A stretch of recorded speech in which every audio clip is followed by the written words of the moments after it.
కీర్తనలు 84వ అధ్యాయము 3వ వచనము అందరూ చదువుదాం. సైన్యములకు అధిపతియగు యెహోవా నా రాజా నా దేవా, నీ బలిపీఠమునొద్దనే పిచ్చుకులకు నివాసము దొరికెను, పిల్లల పెట్టుటకు వానకోవిలకు గూటి స్థలము దొరికెను. 10వ వచనం చదవండి. నీ ఆవరణములో ఒక దినము గడుపుట 1000 దినముల కంటే శ్రేష్టము. భక్తిహీనుల గుడారములో నివసించుట కంటే నా దేవుని మందిర ద్వారం వద్ద ఉండుట నాకు ఎంతో ఇష్టము. ఇక్కడ కోరాహు కుమారులు ఈ కీర్తన రాసిన వారుగా ఉన్నారు. ఎటువంటి సందర్భంలో ఈ కీర్తన రాశారు అంటే, మోషే నాయకత్వంలో ఇశ్రాయేలు జనాంగము వారు ఐగుప్తుని విడిచి కానాకు ప్రయాణం చేస్తున్న వారుగా ఉన్నారు. మోషే కూడా లేవీయుడు, కోరాహు అతని సంబంధి కోరాహు, అభిరాము, దాతాను అనేవారు కూడా లేవీయులే. వీరందరూ కూడా లేవీయులు ఇశ్రాయేలు జనాంగా నడిపిస్తున్నారు.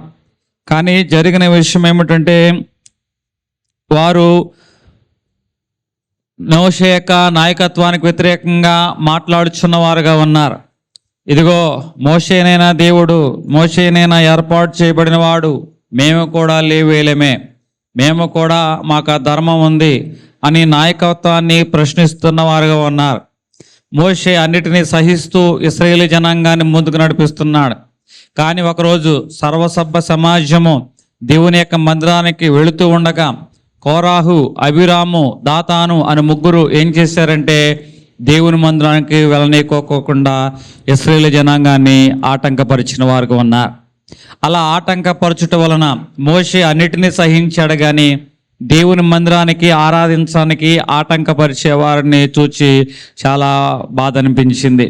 వెంటనే మోషే ఏం చేశాడంటే, అందరినీ పిలిపిస్తున్నవాడుగా ఉన్నా. అలా పిలిపించడానికి పాత నిబంధన కాలంలో ప్రత్యేకమైన సాధనాలు ఉపయోగించేవారు. పూర్వం రోజుల్లో మందిరము జరుగుతుంది అంటే గంట అనేది వినబడేది. చర్చి గంట అనేది మోగినప్పుడు మందిరం ప్రారంభమైందని అర్థమయ్యి అనేక మంది ప్రజలు మందిరంలోకి వచ్చేవారు. అట్లాగే కోరాహు, అభిరాము, దాతాను చేసిన పని, జనులైన వారి యొక్క విషయంలో దేవుడు చేయబోయే కార్యము జనులు తెలుసుకోవాలని మోషే ఏం చేశాడంటే, ఒక పొట్టేలు యొక్క కొమ్మును తీసుకొని అందరికీ వినపడినట్లుగా ఆ యొక్క శ్రావ్యముగా మోత మోగించిన వాడుగా ఉన్నా. అంటే ఆ రోజు ఒక్కొక్క సౌండు, ఒక్కొక్క శబ్దాను, ఒక్కొక్క పిలుపుకు కారణంగా ఉండేది. ప్రత్యేకమైన పిలుపు, ఎమర్జెన్సీ పిలుపు నిమిత్తము గొరిపోతూ కొమ్మును ఉపయోగించుకొని వారు ఏం చేసేవారంటే ఆ యొక్క సౌండ్ను చేసేవారు పిలవడానికి. దాన్ని మందిరంలో ఈ బైబిల్ గ్రంథంలో ఏమంటారంటే శృంగనాదము అంటారు. అంటే గొర్రెపోతు కొమ్ము చేత మనం ఏం చేస్తామంటే నాదము ఊదినప్పుడు ఆ ప్రత్యేకమైన శబ్దం ఏం చేసేదంటే ప్రజలను పిలిచేది. ఆ విధముగా జనులైన వారు ఇది ఎమర్జెన్సీ అర్జెంటు మీటింగ్ అని వారందరూ కూడుకున్న వారుగా ఉన్నారు. మనం అప్పుడు గ్రామాల్లో వింటూ ఉంటాం, సింగినాదము, జీలకర్ర అని వింటూ ఉంటాం. ఎందుకంటే వాడు వచ్చినప్పుడు ఏం చేసేవాడు అంటే ఆ యొక్క బంగాళదుంపలు, ఆ యొక్క దుంపలు తీసుకొచ్చేవాడు. ఈ దుంపలు తీసుకొచ్చేవాడు ఏం చేసేవాడంటే బోర అనేది ఊదేవాడు, చిలకడ దుంపల వాడు. ఈ చిలకడ దుంపల వాడు బోర ఊదేటప్పుడు ఏమయ్యేవాళ్ళు, చాలామంది తట్టలో బుట్టలు వేసుకొచ్చేవాళ్ళు, తయారుగా వస్తున్నాయి చిలకడ దుంపలు. అంటే వాడు ఈ చిలకడ దుంపలు అడవిలో భూమిలో అన్నీ తవ్వుకుంటూ వచ్చి అడవిలో ఉన్న జీలకర్ర, అడవిలో ఉన్న చిలకడ దుంపలు అన్నీ తవ్వుకొని వచ్చి గ్రామంలో అమ్ముకునేవాడు. అమ్ముకునే సమయంలో వాడు ఏం చేసేవాడంటే బోరను ముగించేవాడు. రాను రాను వాడు కొమ్ముతో బోరాన్ని శృంగనాదము చేసేవాడు. శృంగనాదంతో బోర ఊదించిన అడు వ్యాపారం చేసుకునేవాడు. కానీ రాను రాను ఏమైందంటే శృంగనాదం కాస్త సింగినాదం అయ్యింది. ఏమైందండి? సింగినాదం అయింది. సింగినాదం అట్లాగుంది, జీలకర్ర మాత్రం అట్లాగుంది. శృంగనాదం సింగినాదం అయ్యి జీలకర్ర మాత్రం మిగిలిపోయింది. అందుకే చాలామంది ఏమంటారు, ఏముంది బొంద, ఎప్పుడు చూసేదేగా సింగినాదం, జీలకర్ర. అంటే ఈవిడ ఏం చేసేవాడు, ప్రతిరోజు ఆ చిలకడ దుంపలో ప్రతిరోజు ఆ జీలకర్ర తీసుకొచ్చేవాడు. ఈ నాదం ఇస్తే అమ్మ ఏముంది ఏముంది ఏముంది ఎప్పటిలాగే సింగినాదం, జీలకర్ర. కాస్త వాస్తవంగా దాని పేరేమిటి చెప్పండి?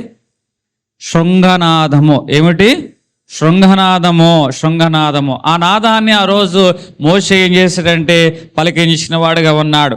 అలా పలికించినప్పుడు అనేక మంది ప్రజలు అక్కడికి వచ్చిన వారుగా ఉన్నారు. అక్కడికి వచ్చిన తర్వాత ఏం జరిగింది? ఇదిగో మీరందరూ దేవుని యొక్క ప్రజలకు వ్యతిరేకంగా నిలిచిన వారుగా ఉన్నారు. నన్ను అడ్డగించారు, నేను ఒప్పుకున్నాం. కానీ దేవుణ్ణి ఆరాధించే ప్రజలైన వారిని మీరు ఏం చేశారంటే అడ్డగించారు. కాబట్టి దేవుణ్ణి ఆరాధించే వారిని అడ్డగిస్తే దేవుడు ఏం చేస్తాడు అని సర్వసభ్య సమాజంలో దేవుని యొక్క ఉగ్రత ఏమిటో తెలియాలని చెప్పి ఇగో కోరాహు, అబీరాము, దాతాను అని కుమారులు వారి సంతానం అంతా కూడా ఒక పక్కకు రండి అని చెప్పినప్పుడు ఇశ్రాయేలు సర్వసభ్య సమాజంలో వారందరూ కూడా ఒక పక్కకి వచ్చారు. ఒక పక్కకు వచ్చినప్పుడు అయ్యా ఇదిగో నిన్ను ఆరాధించడానికి అడ్డగించిన వారు వీరే అని దేవునికి మోషే సెలవిచ్చినప్పుడు అతని దేవుడు ఏం చేశాడంటే ఆ యొక్క భూమికి సెలవిచ్చిన వాడుకున్నాడు. ఈ భూమి ఏం చేస్తుందంటే నోరు తెరవడం ప్రారంభించింది, చీలడం ప్రారంభించింది. కోరాహు, అబీరాము, దాతాన్ అని వారందరూ కూడా ఈ యొక్క చీలబడిన యొక్క భూమిలోకి పడిపోతున్నారు. వారందరూ కూడా నశించిపోతున్నారు. అంటే మోషేనికి వ్యతిరేకించి దేవునికి వ్యతిరేకంగా నిలిచిన ఈ జనాంగం అంతటిని కూడా భూమి ఏం చేసింది? ముంగివేసింది. అంటే భూమి ముంగివేస్తే మరి కోరాహు కుమారులు ఎట్లా బతికారు? కోరాహు, అబీరాము, దాతాను సంతానాన్ని భూమి ఏం చేసింది? మృంగేసింది. మరి మృంగేసిన వీరెట్లా బతికారు? సంఖ్యాకాండము 26వ అధ్యాయము 11వ వచనము. అయితే కోరాహు కుమారులు చావలేదు. అంటున్నారు. అంటే కోరాహు కుమారులు ఏం చేయలేదంటండి? చావలేదు. ఇక్కడ సంఖ్యాకాండము 16వ అధ్యాయము 32వ వచనంలోకి వచ్చేద్దాం. భూమి తన నోరు తెరిచి వారిని, వారి కుటుంబములను, కోరాహు సంబంధులందరినీ, వారి సమస్త సంపాద్యమును మింగివేసిను. వారును వారి సంబంధులందరూ ప్రాణముతో పాతాళములో కూలిరి. భూమిని వారు మింగివేసిని, వారి సమాజములో ఉండకోకుండా నశించిరి. అంటే దేవునికి వ్యతిరేకంగా నిలబడిన ఈ కుటుంబాలన్నీ కూడా మింగివేయబడ్డాయి. మింగివేయబడిన తర్వాత కోరాహు కుమారులు కూడా చనిపోవాలి. కానీ చనిపోవలసిన కోరాహు కుమారులు ఎట్లా బ్రతికించబడ్డారు అన్నది ఇప్పుడు కథాభాగంలోకి వస్తున్నాం. వీళ్ళందరూ ఒక లైన్గా నిలబడ్డారు. భూమి ఏం చేస్తుందంటే మింగేస్తుంది. మింగేస్తున్నప్పుడు కోరాహు కుమారులకు ఒక ఆలోచన వచ్చింది. ఏం చేద్దాం? భూమి తమల్ని మింగకోకుండా పారిపోదాం అనుకున్నారు. అమ్మో, పారిపోతే ఎవరైనా పట్టుకుంటే మరలా మరణమే కదా అన్న ఆలోచన వచ్చింది. అయితే నలుగురు అన్నదమ్ములు వీళ్ళు. ఈ నలుగురు అన్నదమ్ములు కూడా ఒక ఆలోచన చేశారు. ఇక్కడ ఉన్నా చనిపోతాం, పారిపోయినా పట్టుబడినా చనిపోతాం. ఒకవేళ మనం పట్టుబడకోకుండా మనం పరిగెత్తి ప్రాణాలు కాపాడుకుంటే అవకాశం ఉంటుంది కదా అని వారు ఏం చేశారంటే ఆ లైన్లో నుంచి తప్పుకొని పరిగెత్తడం ప్రారంభించారు. పరిగెడుతూ ఉన్నవారుగా ఉన్నారు. భూమి అప్పటికే అందరిని మింగేసింది. ఇంకా ఈ నలుగురిని మింగాలి. భూమి వీరు ఎట్లా పరిగెడుతున్నారో అట్లా తాస్పంలాగా వీరు వెనకమాల భూమి ఏం చేస్తుందంటే నెరగొట్టుకుంటూ వారిని మింగడానికి ప్రయత్నం చేస్తుంది. వారు ఎంత దూరం వెళ్ళినా సరే భూమి నెరగొట్టుకుంటూ వచ్చేస్తుంది. భూమి వారిని మనుషులు తరవడం లేదు, దేవుని యొక్క తీర్పు తరుముతూ ఉంది. ఈరోజు దేవుని యొక్క తీర్పు నేను తరుముచూ ఉంటే నువ్వు ఎంత దూరం వెళ్ళినా కూడా తప్పించుకోలేవు. కోరాహు కుమారుల్ని దేవుని యొక్క తీర్పు తరుముచూ ఉన్నది. వారి ప్రాణాలు కాపాడుకోవడానికి బలాన్ని ఉపయోగించారు, శక్తిని ఉపయోగించారు. పరిగెడుతున్నారు. అయినా తీర్పు వారిని ఏం చేస్తుందో తెలుసా? వెంటాడుతూ ఉంది. మనము కూడా దేవునికి వ్యతిరేకంగా నడిచినప్పుడు దేవుని యొక్క తీర్పు వెంటాడుతుంది. మనం వెంటాడేది అప్పులు కాదు, రోగాలు కాదు, శాపాలు కాదు, శత్రువులు కాదు, అపవాది కాదు, దేవుని యొక్క తీర్పు. దేవుని యొక్క తీర్పు వెంటాడితే నువ్వు ఎక్కడికి వెళ్ళినా నీ ప్రాణానికి ఏమి దొరకదో తెలుసా? నెమ్మది దొరకదు, క్షేమము దొరకదు. వారంతా తిరిగారు, ఎక్కడికి వెళ్ళినా క్షేమం దొరకడం లేదని వీరు పరిగెత్తుకుంటూ ఎక్కడికి వచ్చారంటే ఆ సమాజ మందిరము యొద్దకు వచ్చారు. సమాజ మందిరములో ప్రారంభంలో ఏముందంటే బలిపీఠం ఉన్నది. ఈ బలిపీఠం దగ్గరికి వచ్చి పరిగెత్తుకుంటూ వచ్చిన వారుగా ఉన్నారు. అలా పరిగెత్తుకుంటూ వచ్చినప్పుడు ఏం జరిగింది? ఈ 4 కుమారులు బలిపీఠం యొక్క 4 కొమ్ములో, బలిపీఠం యొక్క 4 మూలన తల ఒక కుమారుడు వచ్చేసాడు. భూమి నెరగొట్టుకుంటూ ఎక్కడి దాకా వచ్చేసింది? బలిపీఠం దగ్గరకు వచ్చేసింది. ఇప్పుడు బలిపీఠాన్ని భూమి మింగివేయాలి. అలా మింగివేయాల్సిన సమయంలో బలిపీఠం దేవుని వైపు చూసింది. అప్పుడు దేవుడు ఏమన్నాడంటే ఆ బలిపీఠం మీద ఉన్న కోరాహు కుమారులను చూచి ఆ భూమిని మింగివేయడం ఆపేమేమన్నాడు. ఎప్పుడైతే భూమిని నెరగొట్టడం ఆపేమేమన్నాడో అక్కడ బలిపీఠం దగ్గర ఆ కోరాహు కుమారులు ఏమయ్యారో తెలుసా? బ్రతికించబడ్డారు. ఇప్పుడు 84వ కీర్తనకు వద్దాం. 84:3 వచనం. సైన్యములకు అధిపతియగు యెహోవా, నా రాజా, నా దేవా, నీ బలిపీఠమునొద్ద నీ పిచ్చుకలకు నివాస స్థలము దొరికెను, పిల్లల పెట్టుటకు వాన కోవెలకు గూటి స్థలము దొరికి. వాస్తవంగా బలిపీఠము అనేది నిరంతరము మండుచుండేది. ఆ బలిపీఠం మీద అగ్ని ఆరిపోకోకుండా యాజకుడు ఏం చేయాలంటే ఆ బలిపీఠాన్ని రగిలిస్తూ ఉండాలి. కానీ బలిపీఠం దగ్గర పిచ్చుకలకు ఏం దొరికింది? నివాస స్థలం. వానకోవిలికి ఏమి దొరికింది? గూటి స్థలం. వాస్తవంగా బలిపీఠం దగ్గర తుక్కు చెత్త ఉన్నట్లయితే ఉంటుందా? ఏదో ఒక నిప్పు కణము ఆ తుక్కును చెత్తని అంతటిని కాల్చివేస్తుంది. మనం పిచ్చుగూళ్ళు చూస్తూ ఉంటాం. చిన్నప్పుడు నూతుల్లో వేలాడాయి, చెట్లకు వేలాడుతూ ఉండేవి. ఈ పిచ్చుగూళ్ళు చూసి మనందరం సంతోషించాం. ఇప్పుడు అవి మ్యూజియంలో పెట్టుకునే పరిస్థితికి వచ్చేసాం. మ్యూజియంలో చూసి ఇదిగో పిచ్చుగూడు అంట, పిచ్చికెట్ట గూడు తయారు చేసుకుంటుందని దాన్ని సంవత్సరానికి ఒకసారి మ్యూజియంకి వెళ్ళి పిచ్చుగూళ్ళు చూసుకుంటూ వస్తూ ఉన్నాం. ఇక్కడ మారుతున్న సమాజం బట్టి పిచ్చుగూళ్ళు మనకు అర్థం కావటల్లా, కానీ అది గడ్డితో తయారు చేసుకుంటుంది. ఈ భూమి మీద ఏ ఇంజనీరు కూడా ఆ నిర్మాణం చేయలేని గూడుని పిచ్చుక నిర్మాణం చేస్తుంది. దేవుడు పిచ్చుకకు అంత జ్ఞానం ఇచ్చాడు.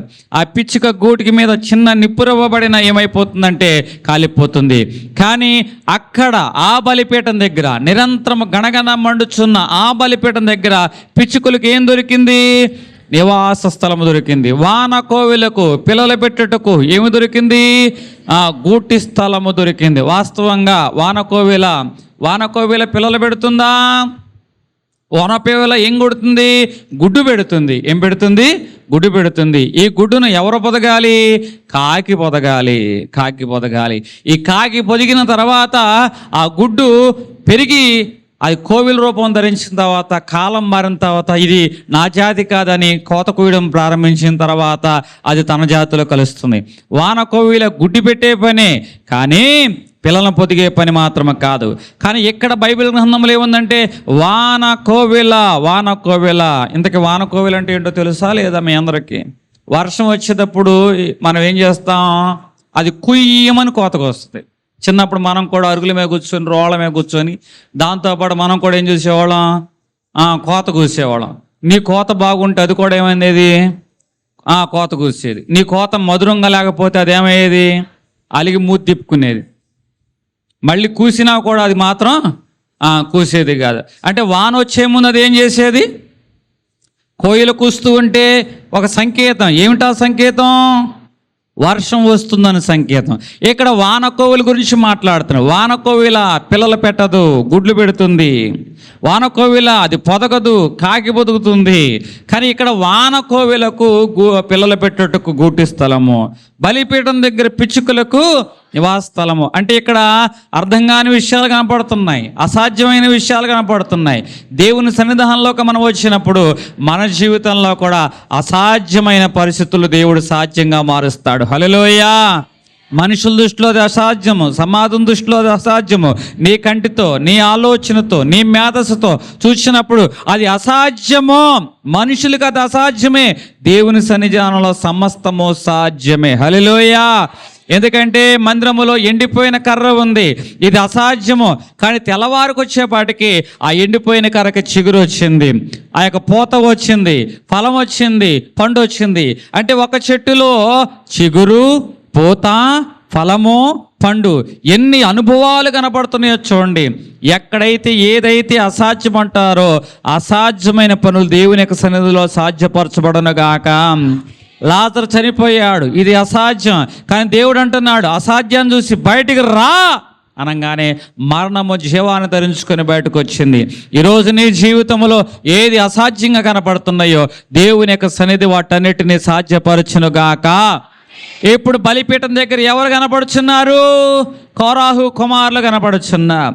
బలిపీఠం దగ్గర ఉన్న పిచ్చుకలు ఎవరు?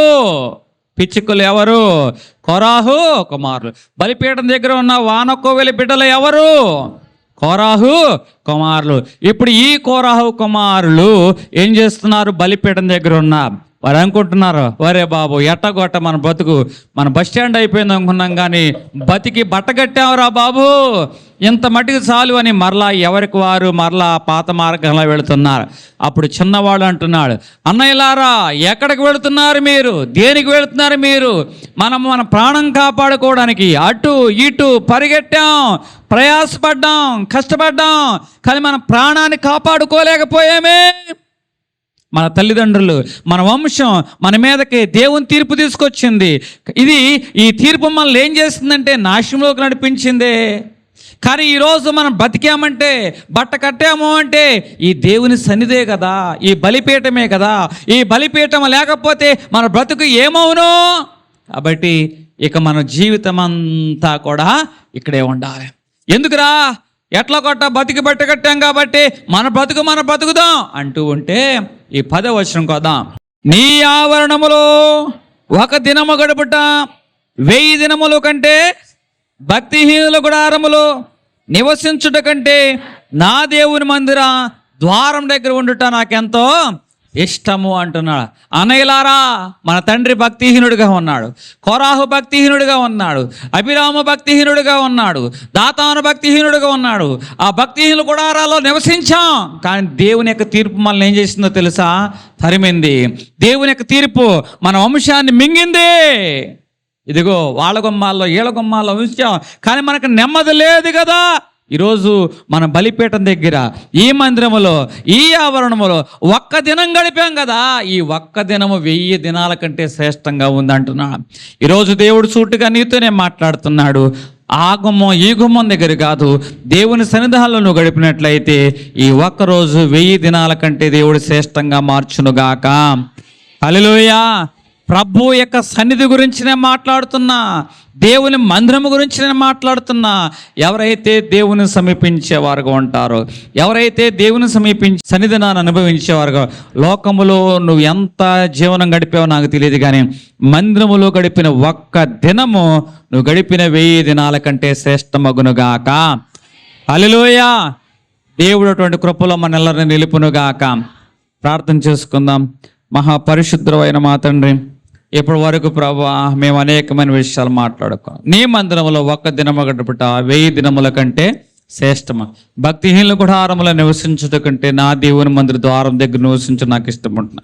మేము ప్రభా ఇక మీదట ప్రభా నీ సన్నిధానంలో శక్తిని అనుభవించేవారుగా, అసాధ్యమైన కార్యాల ప్రభా నీ సన్నిధానంలో సాధ్యపరుచుకునే కృపదాయిత్యం వేడుకొంచున్నాము తండ్రి. ఆమేన్.